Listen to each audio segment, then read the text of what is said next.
Hello everyone, I'm Bilal Savaş from the Tilya company. We are here at Yedikule Fortress Museum in front of Mario Rodriguez artwork. We will be talking about the artwork and the Mario Rodriguez himself. So let's begin with our questions. Hello Mario. Hello Bilal. How are you? I'm great, thank you. Can you introduce yourself a bit? Mario Rodriguez, I'm an artist and an architect. I have a background in architecture. I worked there for 10, 12 years. And then I got fired. And I say, okay, this is a signal that I have to follow my passion. So then I started like 7 years ago, like professionally making it. You know, art always been with me since beginning, since my mother has like a workshop of clay and ceramics. So I grew up with art. But yeah, I study architectures for some reasons, but always art has been like part of my life, you know. So yeah, 7 years ago, I have the guts to say, okay, I will go for it, you know, I will follow my real passion. And then I start having the passion for nature, for the landscape is like my main source of inspiration. I grew up in Medellin, it's a city in Colombia. And it's in a valley. It's like and so it's surrounded by like a mountain chains, really big mountain chains, very beautiful. And during the day, you can see how those big, massive mountains are like disappearing with the light, you know, like layers. So that kind of sublime, you know, the interaction with the clouds and the sun, it's what gets my attention. So all my work is like a tribute to that landscape that I seen when I grew up. Yeah. And that combination between the matter, what we see, and the ether and the light. So I start doing figurative landscape as a way of, you know, I like this, I will recreate it as it is. And then I start to synthesize and to get to the essence of what I really like. And then I mix things about the architecture, like the way of having the idea of the space. For example, here is not the same to make this work here or to make it in a small gallery or in my studio. It depends a lot of the context where it will be placed. It's not just throwing your artwork, it's interaction with the space, also with the history of the place where it will be, with the culture, with the resources we have. You know, if you don't have budget, okay, what can we do to make it possible, you know? Art is always about, you know, living, you know, the moment, the present, and being in emotion with what moves us. So when I got the invitation from Zeynep and Feliz, I was really excited about, you know, the place. Initially was like, wow, it's like a fortress of 1400. It was so amazed. So I start with this. Sorry, can I continue? Or you want to? No. Okay, so I saw the place. Okay, Istanbul already been here, so I already know a little bit about the context. So I'm working in a series called Portals, which takes the fissure, the crack, the mineral kingdom fracture. So in different scales, could be in a stone or could also be in the tectonic plates. So in this case, I took as a reference the line that divides the European part from the Asian part in Istanbul. So I say, okay, it's a really beautiful fracture. In the end, it doesn't work exactly as we imagine, but it's part of the artwork. You know, it's natural, the gravity.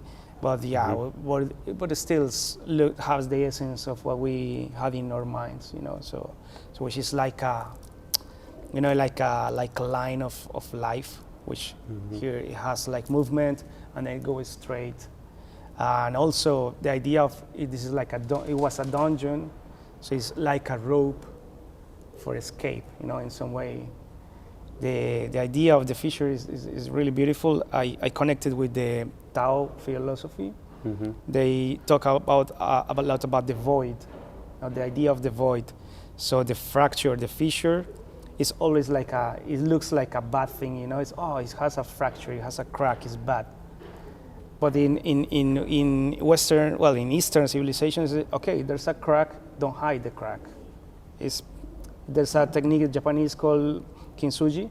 Yeah. So if a base is broken, they put gold on it, okay, if this is our wounds, don't hide them, show them.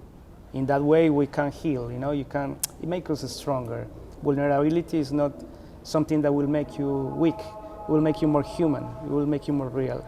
So the idea of the fracture of the line is about that. It's about healing. It's about showing your wounds. It's about, so the idea of the fracture, it gives a space for the void. Something, okay, there's a void. It's a separation, it hurts, but in the end, it allows the evolution because it allows the space, the void, so it allows the space to the unknown. So Mario, you talked about you have a background on interior design. You have worked on it for 12 years. In architecture and interior design. Mm-hmm. So how did it affect the way you make art? The way you look at art? Mm-hmm. Well, it affects a lot because for me, the space where mainly with the installations, where they will be placed is so important, it's so definitely. So I took in consideration the scale. For example, this is round, so I put like a circle mirrored, the scale, the materials, the proportions. It helps me to understand the three-dimensionality, the synthesis, the reductive of the minimalism of the materials. It affects a lot. In the beginning, I didn't make any sense. Why did I study architecture? Why did I spend so many years? And then I feel thankful for that because I get a lot of tools. And for example, these installations, first I made the model in 3D. Mm-hmm.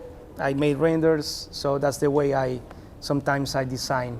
I get with an idea, and from them I show them, and they become real.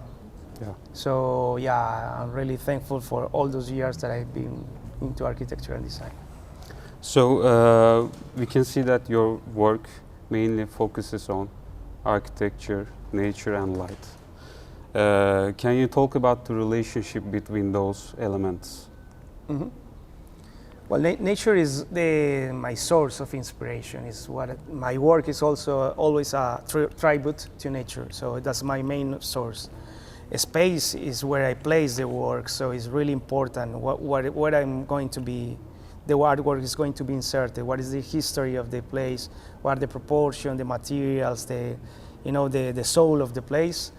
And light for me is like it's everything.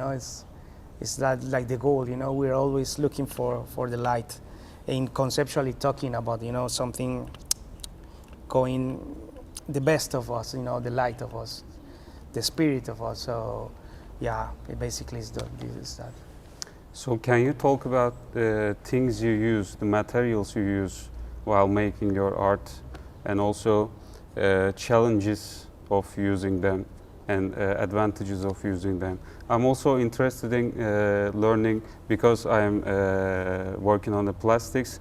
Do you use plastics in your works? How can you benefit from the use of plastic? And what are your main materials? I have a teacher in the university that tells us something that is really important. He says there's no good or bad materials. There are bad ways to use a material and good ways to use the materials. So that sentence is always in my mind. So I don't have like this is my material. No, depends. Depends on what? Depends on the concept, depends on the budget, depends on the culture in the place where the resources we have. So the first is the concept, and then comes the materials. I'm not attached to a material in particular. I use plastic, when we talk about it. I use ABS and polystyrene. I use it because it's like a very thermoformable material. So with a heat gun, I start to model it, and I found it really, really easy and really interesting and really, really durable also. really, really great material. Then I paint it, chrome it, and it gets a really, really nice finish. I